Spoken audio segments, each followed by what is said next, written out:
नमस्कार. तर स्वागत आहे आज आपल्या चॅनलमध्ये. तर आज आपण साबुदाणा वडा बनवणार आहे कमी तेलकट. तर त्याच्यासाठी आपण साबुदाणा, बॉईल केलेला बटाटा किसून मॅश केलेला आहे, हिरवी मिरचीचा ठेचा आणि मीठ आणि तळण्यासाठी तेल आणि आपण खोबरं, ओलं खोबरं, भाजलेले शेंगदाणे आणि मिरची, मीठ टाकून त्याची चटणी पण बनवणार आहे. तर चला आज आपण बघू कमी तेलकट साबुदाणा वडा. तर आपण साबुदाणा वडे बनवण्यासाठी त्याचं पीठ तयार करून घेऊ. त्याच्यात आपण हिरव्या मिरचीचा ठेचा टाकून घेऊ. त्याचबरोबर चवीनुसार मीठ टाकू.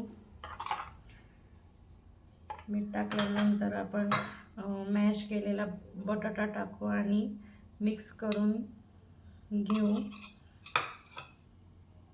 तर आपले हे पीठ तयार झाले आहे. त्याचे छोटे छोटे गोळे करून त्याचे वडे थापून घेऊ आणि तेल गरम करून ते तळून घेऊ. आपले वडे तयार झालेले आहेत, ते आपण तळून घेऊ.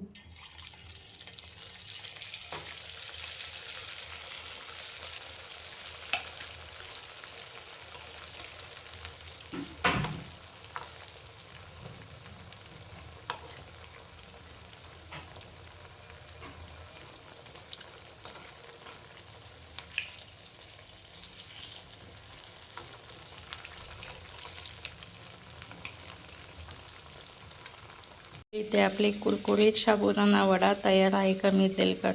तर माझी ही रेसिपी आवडली असेल तर लाईक करा, शेअर करा, सबस्क्राईब करा, कमेंट करा आणि असेच नवनवीन रेसिपीसाठी माझ्या चॅनलला फॉलो करा. बाय. धन्यवाद.